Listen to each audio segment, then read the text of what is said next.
We begin this morning with a strategic meeting in the heart of London, with possible political ramifications amidst the permutations ahead of Nigeria's presidential election. Presidential candidate of the People's Democratic Party, PDP, Atiku Abubakar, has met with Rivers State Governor Nyesom Wike in London. People's Democratic Party governors who were present during the meeting include Samuel Otom of Benue State, Adamu Fintiri of Adamawa State, Okezie Ikpeazu of Abia State, and Seyi Makinde of Oyo State. The meeting is said to be part of efforts by Atiku to woo Wike ahead of the 2023 presidential election. Wike has been at loggerheads with Atiku ever since the PDP candidate declined to pick him as his running mate for the 2023 election, and instead named Governor Ifeanyi Okowa of Delta State. The Rivers governor had earlier contested the presidential ticket of the party and lost to Atiku. And the PDP's presidential candidate Atiku Abubakar has also further cautioned his supporters and party stalwarts against making statements that could affect the party's internal reconciliation process. This comes amid fears that the crisis between Atiku and Wike may affect his chances in the 2023 presidential election. In a statement signed by Atiku's media advisor, Paul Ibe, the PDP accused the ruling APC of manipulating the political process to create a sense of division in the main opposition. The statement stated that all the leaders of the party, including the governor of Rivers State, Nyesom Wike, and all governors of the PDP, are united in working for the victory of the PDP in next year's general election. And just before the meeting with Atiku Abubakar, the Rivers State Governor, Nyesom Wike, met with former President Olusegun Obasanjo and the presidential candidate of the Labour Party, Peter Obi, also in the UK capital. Three governors from the main opposition People's Democratic Party, Samuel Otom, Seyi Makinde, and Okezie Ikpeazu, were also at the meeting, along with former Cross River Governor Donald Duke and Senator Olaka Nwogo. It is unclear what the meeting with Obasanjo was about, as no official statement has been issued yet. But analysts believe it is connected with the 2023 general elections. The three PDP governors and Duke belong to the Wike camp, which has demanded for the removal of the national chairman of the PDP, Senator Iyorchia Ayu, among others, as a condition for backing Atiku in 2023. Well, very interesting developments yes. in the last few days, but maybe we should start with you, Queen Adesua. What's your take? Thank you, Dr. Abati. And I saw these pictures yesterday and heard the stories. It reminded me, and it should remind every Nigerian as we go into these elections, that when it comes to power sharing, there are no friends, there are no enemies, just interests. It's just about their personal interest and power sharing. So next time you think you want to drag the next person down because of a politician, take a look at these pictures again.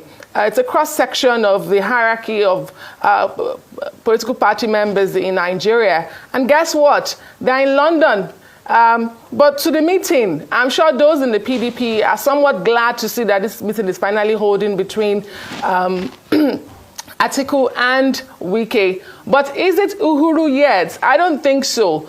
This is not the first meeting. You recall there was a meeting in Abuja earlier in this month, and that did not solve the drama between the two gentlemen, or the drama in the PDP.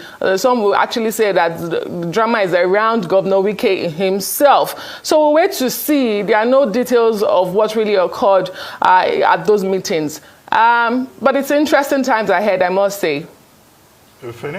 Yes, yes, quite interesting times. London has become this seat of reconciliation, striking political deals right now among Nigerian politicians. After what looked like that hazy meeting reportedly by between Asiwaju Bola Ahmed Tinubu and Nyesom Wike, because I say hazy because I've been looking for the photo ops from that meeting, I've been searching all night through the internet whether I can find any photo ops, because I know politicians like these photo ops to drive home whatever point they want to make. I couldn't find any. But here was Atiku, who traveled on Monday, indeed meeting with Wike, and if, of course, you cannot read anything into the smiles on the faces of all the stakeholders in that meeting, because politicians can smile with you today and stab you tomorrow. I recall that clergyman, who asked the question, ask your neighbor, there were so many politicians, if you have a gun, will you shoot me? To tell you the politicians, they can be friends today publicly, tomorrow they'll be doing something else. But what has taken place? Atiku Abubakar meeting Nyesom Wike, and I think that should gladden the hearts of many PDP followers and stakeholders across the country, because once people start talking, there's likely to be a solution. Instead of supporters on both sides making statements. And it was also a good thing that Atiku Abubakar in that statement cautioned party members about making statements that may jeopardize whatever effort is being made at reconciliation. And I think that draws to mind the statement by Sule Lamido, who former Jigawa State governor, who said, there's nothing to placate. Nobody has offended Wike and nobody is reconciling anything. Yes, I think that's the kind of statement Atiku was referring to, because it doesn't help the reconciliation process.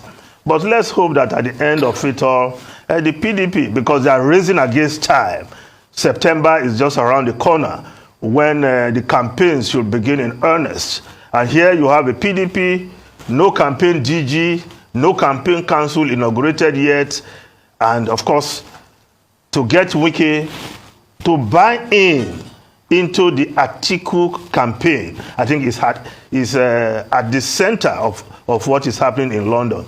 But former President Olusegun Obasanjo in the mix, I cannot really place what role he's playing now. He met with Nyesom Wike, Labour Party presidential candidate, our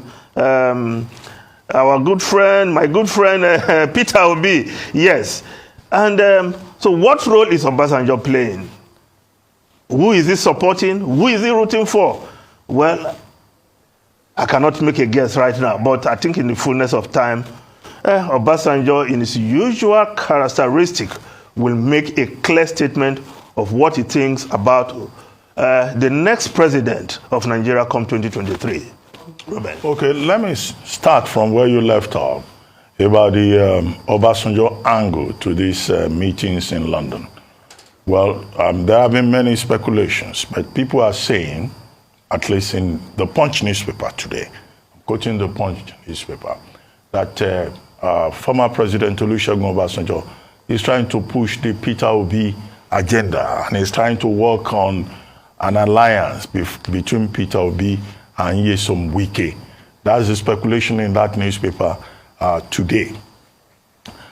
And that this is the case, according to some of the persons who were interviewed and who claim to know what the story is all about, that, President Obasanjo is working for a Southeast presidency agenda.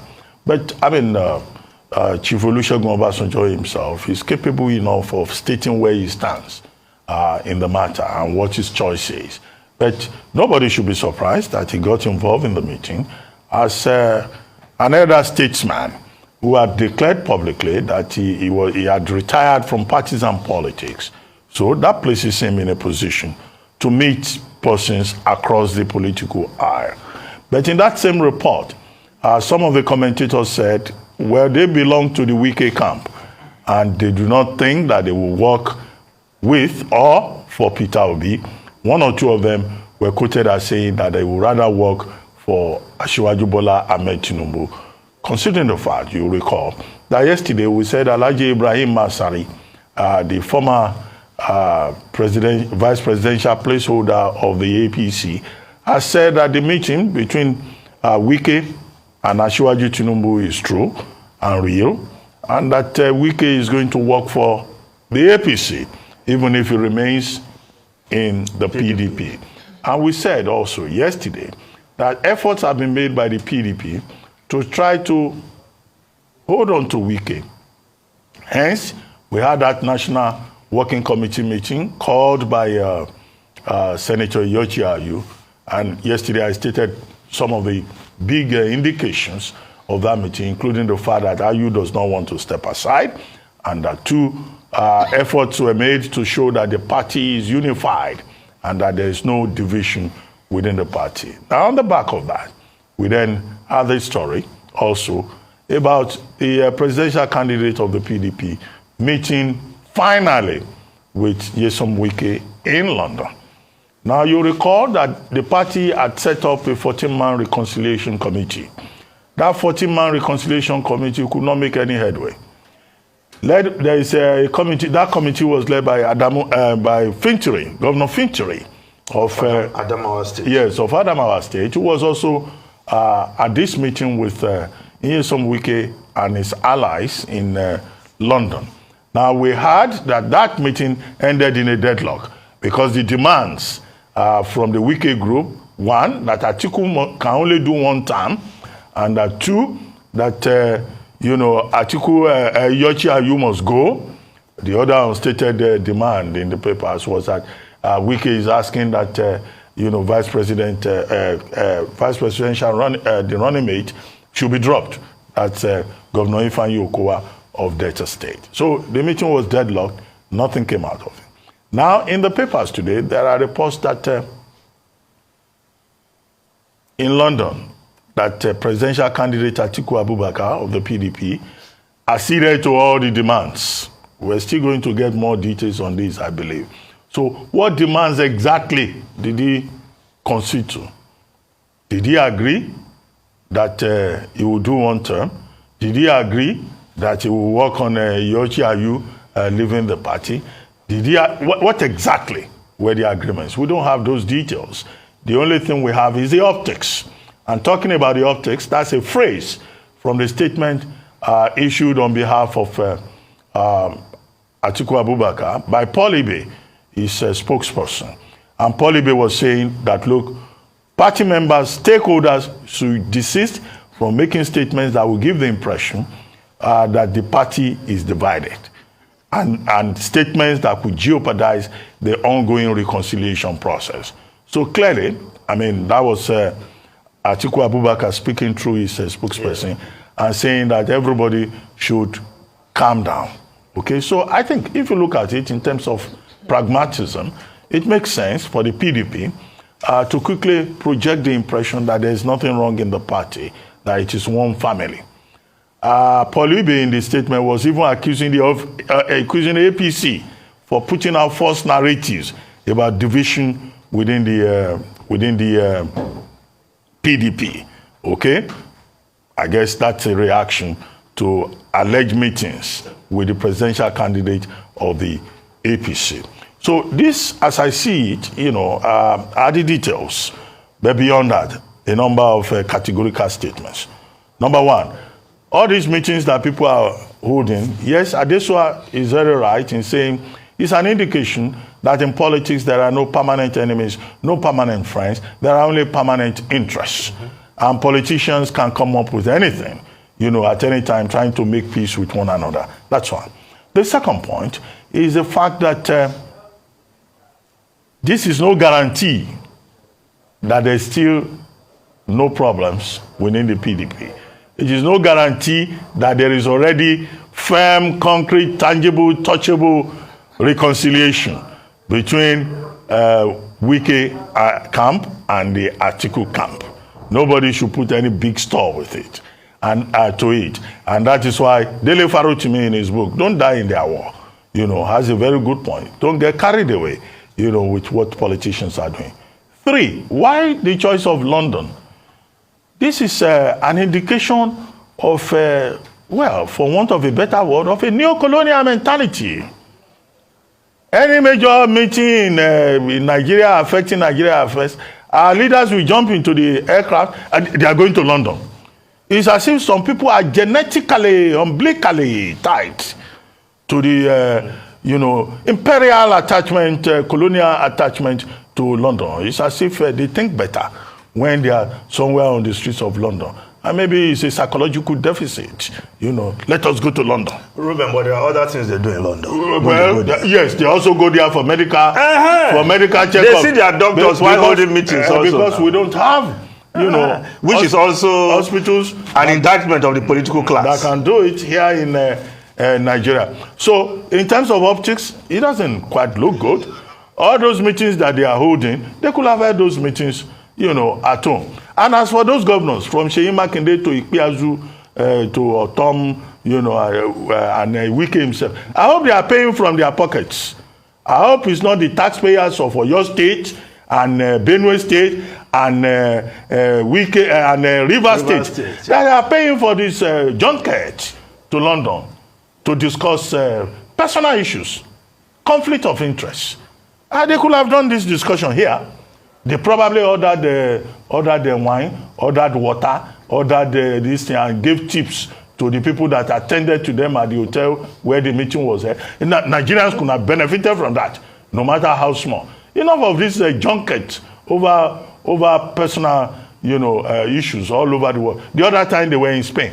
From Spain, they moved to Istanbul. From Istanbul, the meetings were held in Turkey. From Turkey, it's now London. Where are they going to go next? I even hear Peter Obi is going to Germany. They will end up in Russia. From Germany, he's going to the USA. Yes, you are right. I hope they won't end up in Russia to go and hold meetings over the future of Nigeria. No, but Ruben, Peter Obi and Atiku, they are using their personal money. Not government money. Those ones are using their money, as long as they are using their money. The other point to make it is that it is ironic that they chose London, in a place where a prime minister will emerge on September 5. Since the race for Downing Street began between, the Tory leadership, now narrowed down to Liz Truss and Rishi Sunak. I've not had Rishi Sunak or Liz Truss, going around holding meetings all over the continent. And the discussion has been strictly about what both of them will do for the people. Issues-based discussion. What to do about cost of living crisis, what to do about cost of business crisis, what to do about the energy cap that Ofgem is announcing this morning. These are the things. So you engage with the people at the level of ideas. But I sit down every morning. I'm trying to think, okay, Donald Duke was in London. Wike is talking to Atiku. Look, how does that affect the price of bread or pepper soup? So these are the problematic issues that we face in this regard. The earlier the parties and the leaders began to talk about issues that affect us as Nigerians, the better.